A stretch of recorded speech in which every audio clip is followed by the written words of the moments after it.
அவர்கள் மங்கிலிய தாரணம் என்று சொல்கிறார். மாங்கிலியம் என்பது மங்கிலியம் என்று அகரமாக குறைகின்றது. அகரம் சகரமாக மாறுகின்றது ஒன்று. அகரம் சகரம். அதா என்றால் ஐயோ என்பது பொருள். அதா என்றால் அதோ அடா. அடா என்றால் ஐயோ என்பது பொருள். அது அவர்கள் எடா என்று மாற்றுகின்றார்கள். அகரம் எகரம் ஆகின்றது. மகரம் நகரம் ஆகின்றது. லாடம் என்று சொல்கின்றோம், அவர்கள் லாடன் என்று கூறுகின்றார்கள். லகரம் மகரம் ஆகின்றது.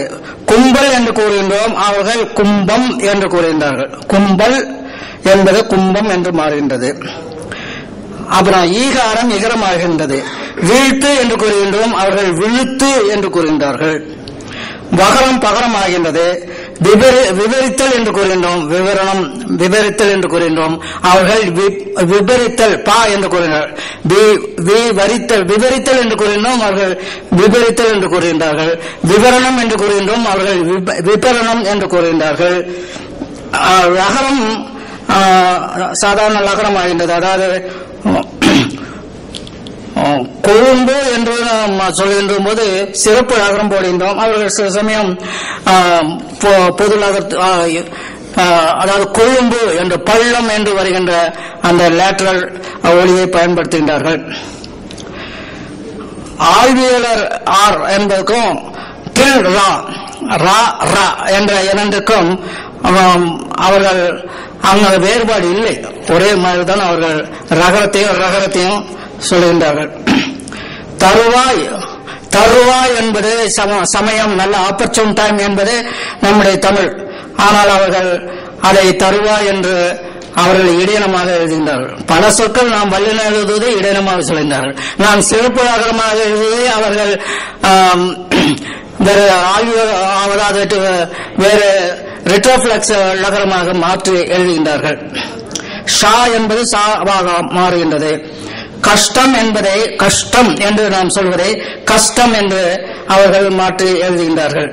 நான் முதல்ல அதை யாழ்ப்பாணத்தை படிக்கும்போது ஏதோ தப்பாகத்தான் எழுதுகின்றார்கள் என்று நான் நினைத்துக் கொண்டிருந்தேன். ஆனால் அவர்களுடைய மொழியிலே அது சரி, இலக்கணப்படி அவர்களுடைய இலக்கணம் சரியாக இருக்கின்றது. நம்முடைய நாம் கஷ்டம் என்று சொல்கின்றோம், அவர்கள் கஷ்டம் என்று சொல்கின்றார்கள். நமக்கு அது கஷ்டமாக இருக்கலாம், ஆனால் அவர்களுக்கு அது இயல்பாக இருக்கின்றது. சில சமயம் கடைசி ஈட்டு எழுத்து மறைவது உண்டு.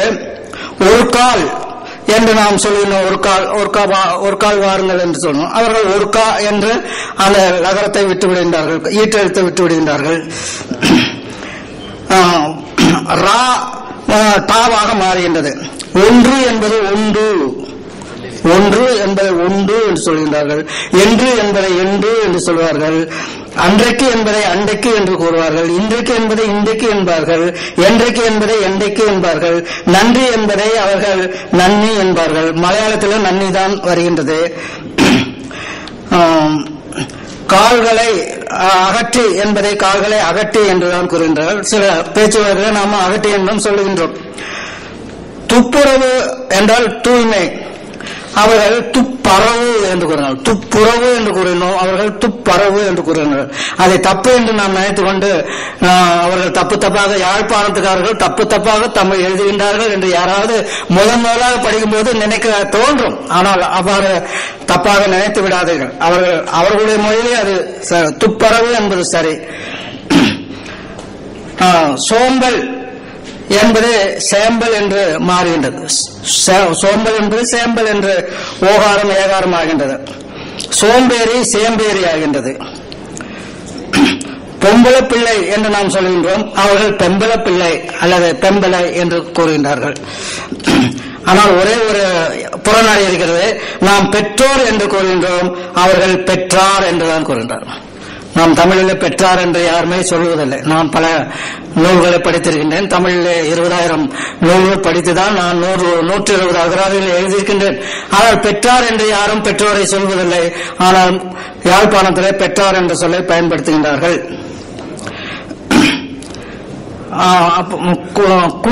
குண்டுனி பேசுகின்றான் என்று சொல்கிறார்கள். நாம் சொல்கின்றோமே, அது கொண்டுனி என்று அவர்கள் மாற்றுகின்றார்கள். குண்டுனி குண்டுனி, அவர்கள் கொண்டுனி என்று பாட்டுகின்றார்கள். இனி இலக்கண வேறுபாடுகளை நாம் பார்க்கலாம். யாழ்ப்பாணத்தில் நாம் நாம் நாம் என்றால் 2 பேர், நாம் போகலாமா என்றால் 2 பேர் போகலாமா என்று பொருள். ஆனால் யாழ்ப்பாணத்தில் நாம் என்ற சொல்ல இல்லை. நாங்கள் போகலாமா, 2 பேராக இருந்தாலும் பல பேராக இருந்தாலும் நாங்கள் போகலாமா என்றால் நாம் போகலாமா என்பது பொருள். அதனால அந்த இன்க்ளூசிவ் புளூரலாகிய நாம் என்பது யாழ்ப்பாணத்தில் இல்லை. அது ஒரு வியப்பு. அதனால இது பழம் தமிழினுடைய பண்பை காட்டுகின்றது என்று கூட நாம் சொல்லலாம். ஏனென்றால் நாம் அதாவது இது பின்னாலே நாங்கள் என்பது நாம் என்று சொல்லி நாம் என்பது இருவரை குறிப்பது பிற்காலத்து நம்முடைய தமிழக வழக்கு. இது ஒருவேளை பிற்காலத்து வழக்காக கூட இருக்கலாம். நாம் என்பது யாழ்ப்பாணத்தில் இல்லை.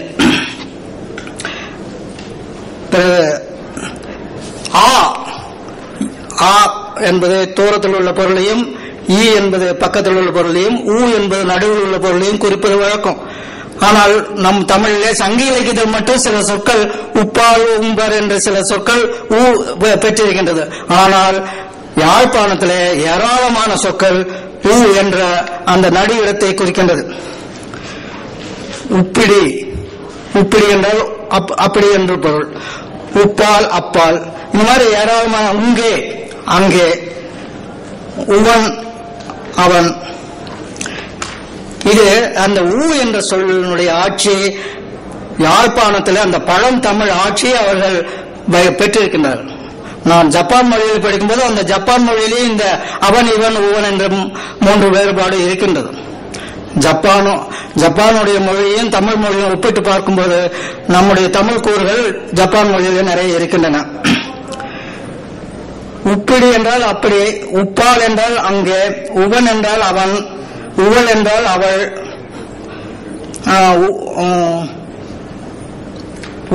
உப்பா என்றால் அப்புறம் என்று பொருள். இவ்வாறு யாழ்ப்பாணத்திலே உகரத்தை அவர்கள் பாதுகாத்து வைத்திருக்கின்றார்கள். பிறகு ஆனந்தன் அவன் எங்கே போகிறான், ஆனந்தன் அவன் எங்கே போகின்றான், ராமன் அவன் எங்கே போகின்றான். அதாவது Rama your brother where is he என்று ஆங்கிலத்திலே ராமன் யுவர் பிரதர் என்று அது நவுன் இன் அப்போசிஷன் என்று கூறுவார்கள். அந்த நவுன் இன் அப்போசிஷன் என்பது நம்மளுடைய தமிழில் இல்லை. ஆனால் யாழ்ப்பாண தமிழிலே நன்றாக இருக்கின்றது. ஆனந்தன் அவன் எங்கே போகின்றான். நாம் என்ன சொல்லுவோம், ஆனந்தன் எங்கே போகின்றான் என்று கேட்போமே ஒழிய ஆனந்தன் அவன் எங்கே போகின்றான் என்று நவுன் இன் அப்போசிஷன் என்ற அந்த இலக்கண கூறு நாம் வைத்துக் கொள்வதில்லை. அதே மாதிரி முன்னர் என்ற சொல், முன்னர் என்ற முன்பு, அதில் நாம் சேர்க்கின்றோம். அவர்கள் உண்மை விட்டு விடுகின்றார்கள். அதாவது சொல்லி முடியும் முன்னர் என்று, சொல்லி முடிக்கும் முன்னர் முடியும் முன்னர் என்று சொல்கின்றோம் நாம். ஆனால் அவர்கள் சொல்லி முடிய முன்னர் உண்மை விட்டு விடுகின்றார்கள்.